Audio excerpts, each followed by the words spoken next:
Rethink Progress. A futuristic idea for today. By Mulla Praetorius. Allow me to rethink progress in an age where progress might be turning into a nightmare on an apocalyptic scale. But first, let me make an introductory observation about this nightmare and its lesser-known counterfactual nature. Maybe the way we perceive our future needs to be revisited with thoughts that deviate so much from how we currently plan and order our world that it might seem like sci-fi futurism when it is simply drastic measures for drastic times. Let us start with sci-fi stories just to set the scene. It is interesting that so many sci-fi stories talk about a future where the entire human race is divided into a dualist sphere of the rich and the poor, powerful and weak, the haves and the have-nots. I think of stories that are told in movies like Elysium, with Matt Damon's character, who is the hero, and Jodie Foster's character who represent the elitist anti-hero. But why should this be the case? Maybe popular fiction is stuck in 19th century ideological thinking, and our minds are stuck on this dualist utopia versus apocalypse theme.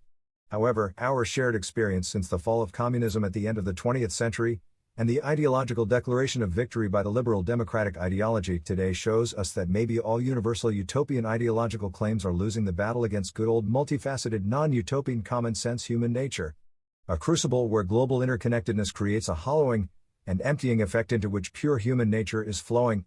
If this unease with how we see our modern or future selves are depicted the way our stories propose, then why do we perpetuate this dualist fading empire of the mind in our stories? Do we really believe it to be our future, or are we simply expected to believe that future? Why do these sci-fi stories have such shallow heroes only able to save maybe one single and very personal love relationship, almost like a mirror of a single organism only saving itself in the closest thing it loves? Why do these weak heroes only disrupt the power status quo on the surface, expecting the evil empire to endure in the end? Why do we not see the real ecosystem of abundant species of human communities, a multitude of loosely networked, politically modern, and technologically advanced communities consisting of their own set of powerful and weak people, rich and poor members in one and the same dedicated community, who nevertheless inherently care for each other? Why do we not see the body politic of families and communities that build their own valuable life experiences, a relationship ecosystem where all kinds of elites and many kinds of specialists and vibrant energetic technicians/artists act together as smaller collections of various species of natural unities? Communities where familial, ethnic, religious, cultural, aesthetic, and economic commitments of any individual or group find expression within the network of human interaction. Interactions that are simply good or bad, but most importantly, interactions that are still able to be healed and sanctified, turning bad into good or simply improving towards the highest possible human experience. I see this new redeeming state of nature as a much better state of progress than the dualistic state still being promoted as part of a forced identity of controlling or being controlled. Maybe our programmed idea of progress is still part of a deliberate vision of purely mechanistic amoral power relationships that has little place for the real conscious life, life's healing potential, and the abundance of life forms we do experience, regardless of our own socio-economic status. Maybe it is part of the counterfactual ideological fixation on the mechanistic superiority of survival specialists like viruses and bacteria that we might even want to mimic in our own mechanistic survival behaviors. While, on the other hand, we seem to be ignoring the amazing ability of consciousness and conscious cooperation of frail, less adapted for survival, complex organisms like us. Even so, we have antibodies and life-preserving systems, and mutually supporting ecosystems, and we see it everywhere within our entire biosphere, with or without human technologies to help or hamper. A reality that is consciously cooperating, ever healing, always sanctifying all life, with all its mistakes and evils, always towards love for each other, and towards our love or at least towards our search for God. With this observation in mind, we have a new and useful scene that might be able to contain a new idea with which I would like to rethink progress in a very pragmatic and engineered way. It is important to realize that this is a very concentrated vision of a hybrid non-utopian idea that might have real-life potential. For now, until I have the time and resources to write this article into a book form, you most certainly will have to dilute these concentrated ideas with your own insights about common sense, practical, engineering, and social methods at your disposal. Let me begin with a guiding principle I borrowed from Machiavelli, but to be open about my misgivings. Even though I think Machiavelli, 14th century, was extremely influential in most of the Renaissance and Enlightenment thinking, created much of today's scene of progress I am trying to rethink. I am more convinced today than at any time before that Machiavelli was mostly an evil worshipper of death for power's sake like most of his modern disciples. fixating on finding ways to use the power of evils, just because it is part of our reality, like pathogens always present in all life forms, both moral and physical pathogens. Machiavelli and many modern thinkers actively promote deceit, backhandedness, feigned love, corruption, etc., while they underplay the need to acknowledge and act according to the continuous and active systems and natural behaviors that are identifying, suppressing, and removing evils, just like antibodies, without us even knowing, always working to overcome moral pathogens, healing and nurturing as the core reality of life, an abundance that is the ultimate objective of all conscious cooperation. I simply cannot see the processes of death as the Machiavellian and even Darwinian power of progress it has been made out to be, mostly since the 19th century. Machiavelli influenced the Western mind to fixate on fear and death as a controlling force and underplayed life, because everywhere I see independent conscious decision makers convincing themselves of this counterfactual reality. However, to get over my own biases and be fair to the subject that I want to rethink, let me use the bona fide aspect of Machiavelli's overall claim that he take the world as it is as a guiding principle for this idea. In fact, to take the world as it is the fundamental rule of thumb used by many political scientists, and I will take the lead on this. For that reason, you will find that this idea actively tries to take the world as it is, with all its messiness, illness, and predators, together with all life-sustaining systems and efforts. I take the world as it is and propose something that might fit right into our own messy world. I propose something humans can do right now because they are already doing similar things today, for good or for ill. Maybe we just need to be reminded about what we are able to achieve. Consider this idea seriously, if for no other reason than you might really want to find some kind of solution for the grave problems caused by the negative environmental impact human progress has had ever since humanity managed to change our environment on an ever-increasing scale. The core assumption of this idea, in the nuclear energy age we live in today, there is no morally defensible argument that supports any diminishing access to the energy necessary for all current and future human progress. The greatest example of the pernicious, indefensible arguments to reduce or diminish human energy consumption is found in the increasing skepticism about our current reliance on fossil fuels as our primary energy source. For this article, I assume that these arguments have no moral justification because of the misery and destruction that is already flowing from a reduction in the most basic energy needs for broad-based human development or human progress.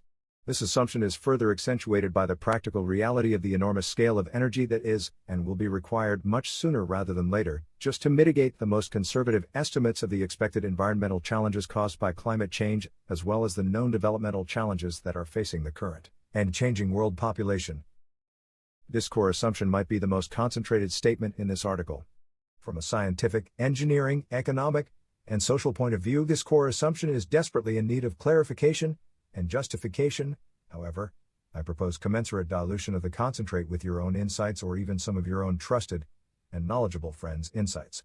Simply try to put a hypothetical quantitative value to the actual number of resources and the enabling amount of energy necessary to address climate change and human development, and then you might have sympathy for the core assumption of this effort to rethink progress.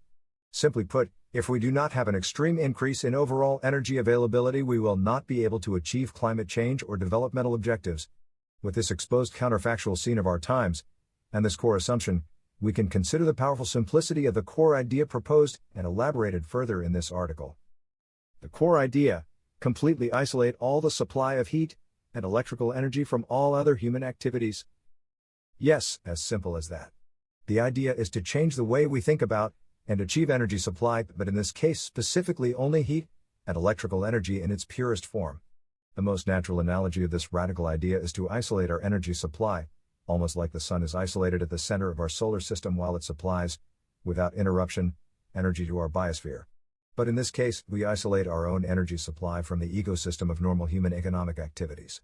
Apart from that, we eventually try to isolate our own human energy needs from the needs of the biosphere at large to the greatest extent possible, leaving the energy from the sun to sustain our biosphere while we use our own independent, economically isolated, and newly created energy supply to take care of all our own activities, our hopes and dreams, and our previous, current, and future reckless impact we almost certainly had, and will have on our precious biosphere. How then to rethink progress? Point 1. Get a networked global team. As a first attempt to implement this core idea and rethink progress, I propose that we create a globally networked community of trusted enterprises with the sole purpose of supplying abundant, proto-commodity, see notes, new generation, clean, and baseload heat and electrical energy through independent, economically isolated, and trusted supply methods. Point 2. Get energy supply out of the marketplace. The concept of proto-commodity refers to the extremely unique nature of this energy supply because it implies that by virtue of its mutually agreed nature, it is not a commodity yet. Therefore, it cannot be valued or paid for like a commodity, and will therefore be supplied without cost to any human enterprise that needs energy, without exception. This proto-commodity concept seems to be a logical requirement if we want to successfully isolate the energy supply for human consumption from all other economic activities. This concept has no traditional ideological underpinning at all. It is not socialist or communist. It actually tries to divorce the supply of energy as far as possible from normal day-to-day human activities. This independent supply of heat and electrical energy will have to happen through a network of trusted enterprises with complete ownership, protection, and operation, that is, most importantly, completely isolated from the rest of the world's economic and political activities, preferably with a very small physical footprint that can be operated and maintained out of sight of most other human activities.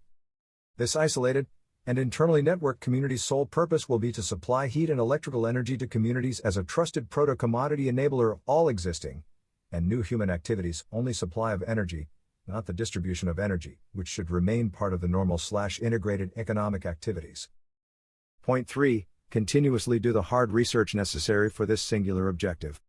Reality, and taking the world as it is, dictates that the implementation of this isolated energy supply network must be phased in as its potential and viability become known to us through a dedicated research and exploration effort.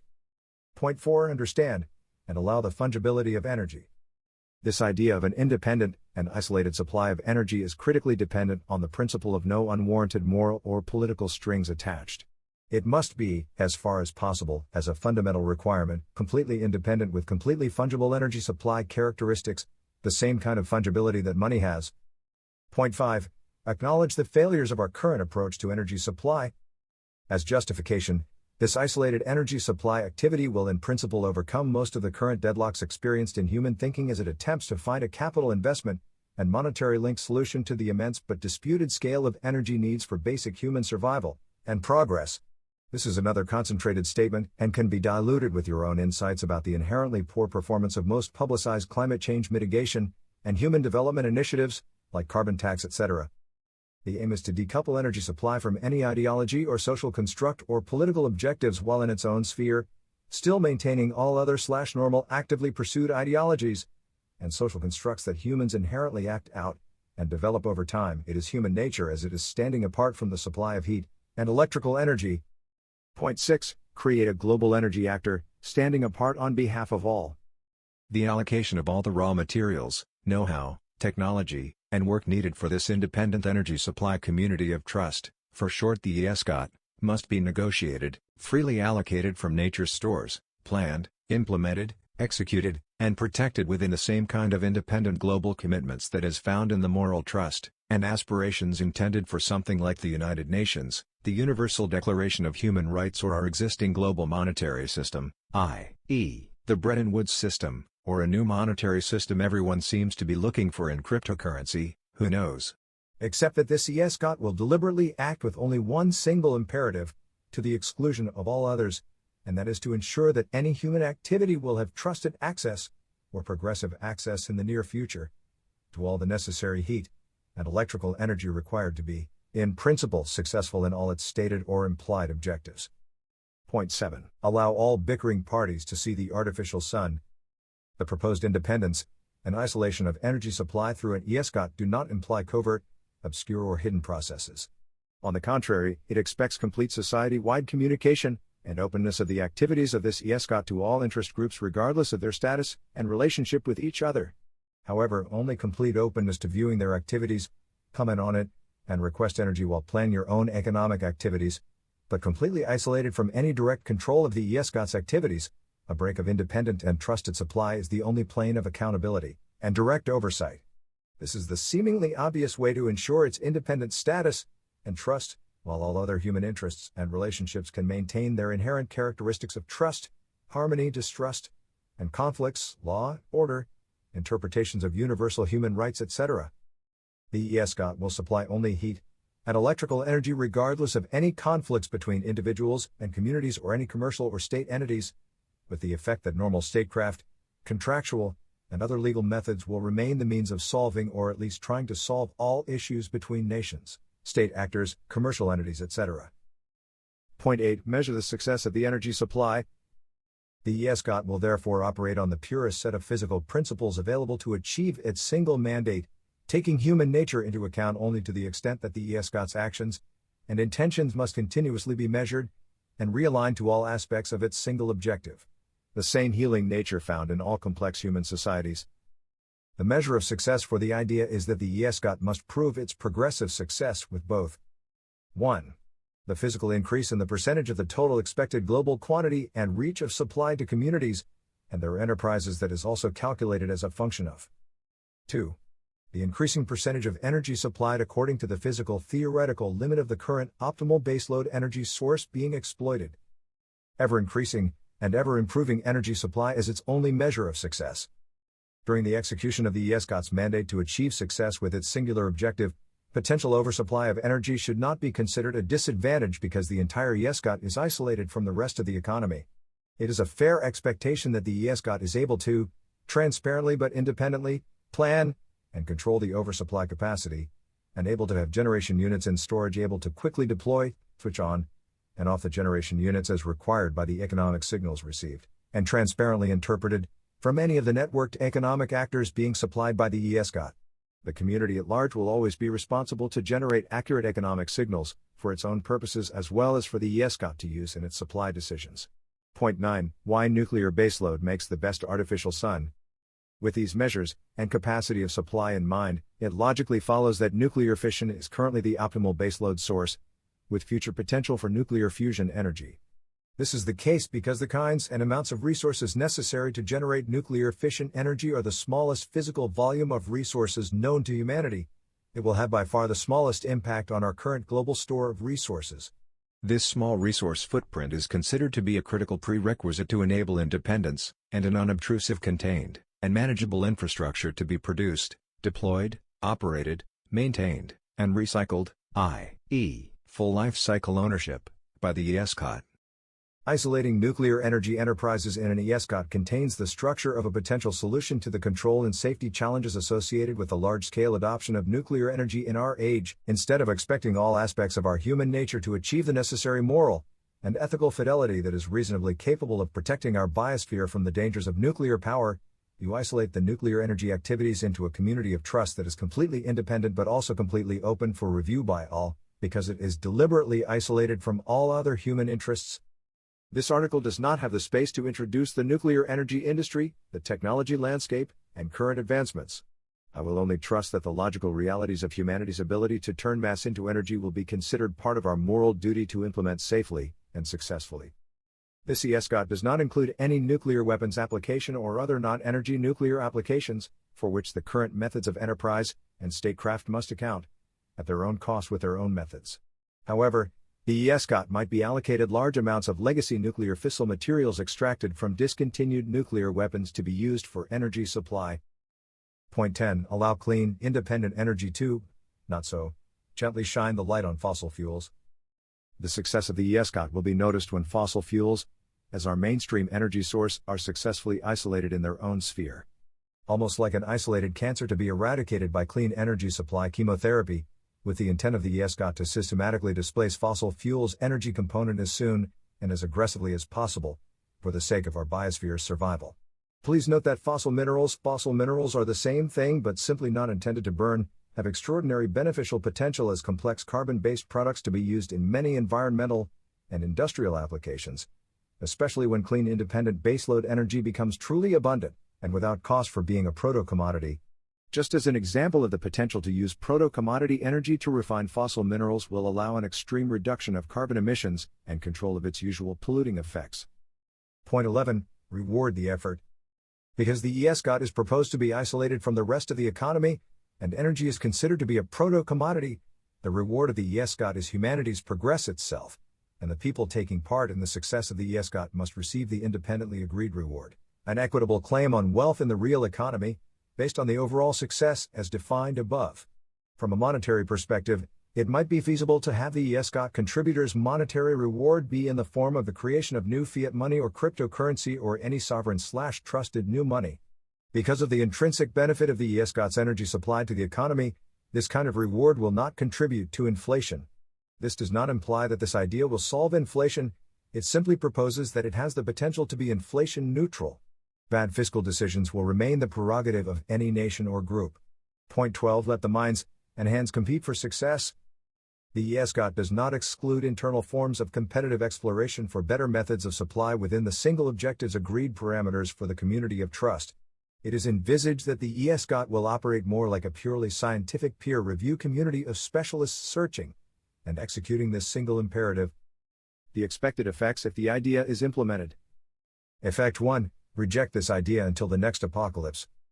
The first effect of this idea to consider is resistance and rejection by some or even most of society at large, something you might be screaming in your mind at this very moment if you managed to consider my rethink of progress up till this point. However, I truly hope that I might be winning you over to the idea.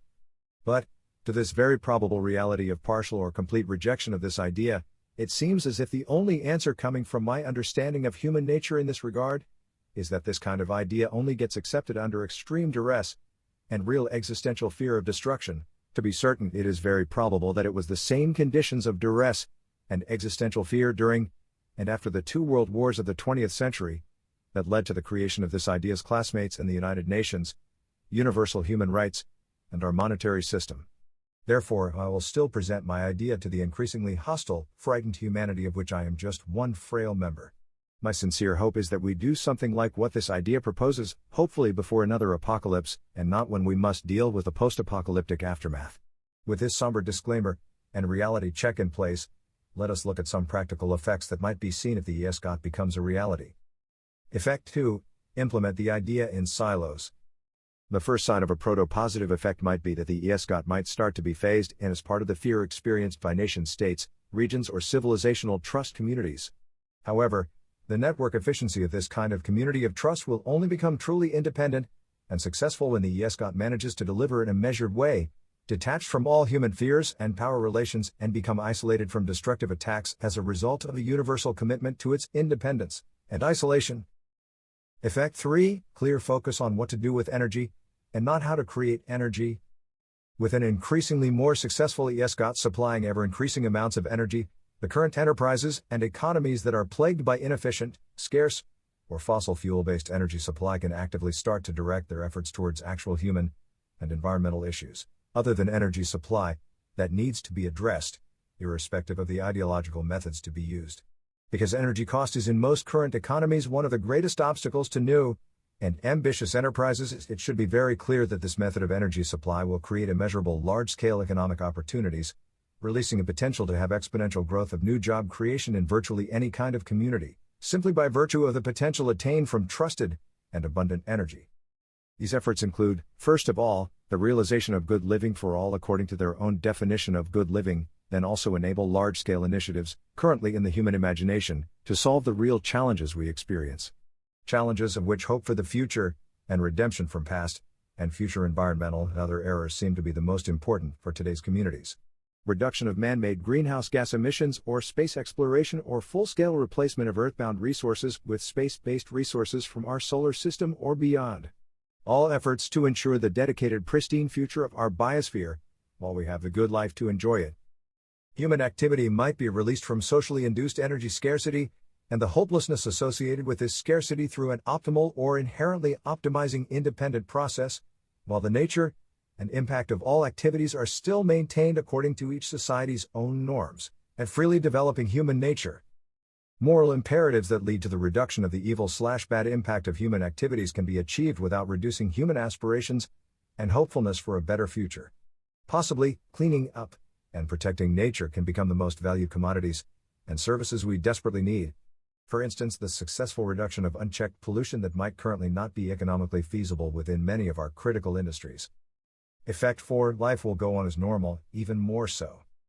Because only the vested interests in global energy supply will be disconnected from all other interests, the effect will be that all other interests, associated with any potential use of energy, will remain in the sphere of day-to-day human activities of wealth creation, trust, or disputes, allowing for all the messy opportunities for advancements according to human reality, with or without utopian ideologies. Economies can execute any economic or moral imperative, without the fear or fixation on energy scarcity when the success of the ESCOT becomes apparent. Effect 5. Legacy energy interests can become the artificial sun, it is up to them. The opportunity will be created to bring unsustainable legacy energy activities, as can be seen in the entire fossil fuel industry, into the influence sphere of the ESCOT. Current energy enterprises might potentially be the ESCOT's major and most committed enablers, regardless of their current fossil fuel commitments and scale of operations. This will allow for a realistic absorption of legacy energy interests into a new isolated sphere of accountability, regardless of initial success or failure. This idea can remain a realistic objective, regardless of the scale of human interests, investments currently involved in fossil fuels, to the extent that it is grounded in continuous and conscious decision-making and ability to release resources from unsustainable claims on energy. Effect 6. Anarchic, unpredictable humanity still exists.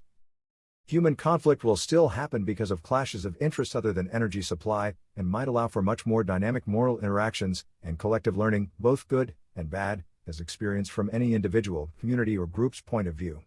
As an example, there might be conflict based on the perceived misuse of the energy supplied by the ESCOT.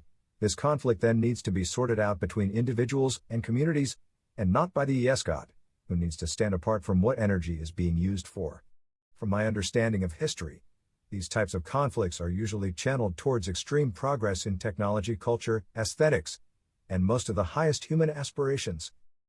The idea will still have mostly non-utopian effects because our actual human nature will still happen in the normal, deliberately conscious, cooperative, unpredictable, anarchic, realistic, evil, but ultimately life-sustaining and loving way it has always happened, because the energy supply will simply be put back in the same sphere of abundance and the fungible form humanity has experienced when the energy from the sun was the only large-scale energy source. Effect 7. Human energy for human purposes. Nature's own energy systems, like solar, wind, and gravitational energy effects, can, and in my mind should be dedicated to nature's own purposes within all natural habitats, not for human consumption. I will always strongly believe that human aspirations should not be energized by stealing from nature through solar, wind, or even hydro energy, in as far as humans freely choose to only aspire to live in perfect balance with nature, which I am skeptical about regardless of my own romantic view of humanity and nature. The better approach still seems to be to allow human activity to isolate its energy needs from the naturally occurring needs of the biosphere. The biosphere we are responsible for, or at least share with other organisms we also consider valuable. The implicit objective of this idea is for humanity to supply energy, newly created, for new human activities. This concludes the Rethink of Progress, and hopefully, now you see what a hybrid non-utopian idea looks like. My sincere hope is that this idea infused you with many ideas of your own. Notes. Applying the concept of proto-commodity to units of energy simply makes it impossible to be paid for in a normal monetary system. By broad-based consensus, a proto-commodity is considered not to have a real value yet. It cannot be owned, almost like energy from the sun, while it enables a commodity or service in the actual economy, which can and should be owned and exchanged by free market actors. Therefore, none of the resources needed for the ESCOT energy supply can be paid for from the normal economy. This is only possible when the entire supply chain and operation of this ESCOT is isolated from the rest of the economy. Where the physical resource is considered the property of a specific entity, it must be isolated and freely made available in the proportions needed, and become part of the ESCOT's ability to be successful in its singular objective. Baseload energy seems to be a fundamental requirement of this idea, simply to ensure the ability to achieve fungibility of supply, i.e., abundant, continuous, and uninterrupted. However, while solar and wind might have the potential to become part of the ESCOT, but I am skeptical of stealing energy from nature for many reasons. Complete ownership includes all operational equipment and services, as well as all externalities like pollution, wastes, and other environmental and social impacts that must be taken care of by the ESCOT. This includes everything from finding resources, mining, manufacturing, operating, and recycling, and setting harmless all aspects of the supply. Nuclear fission technology and fuel resources are abundant in the form of uranium, thorium, and even legacy spent fuel sources from old nuclear plants. Modern new generation modular technologies will be best suitable for an ESCOT to implement and execute over long periods of time and in many locations across the world. This is the end of the reading of Rethink Progress by Mullah Praetorius.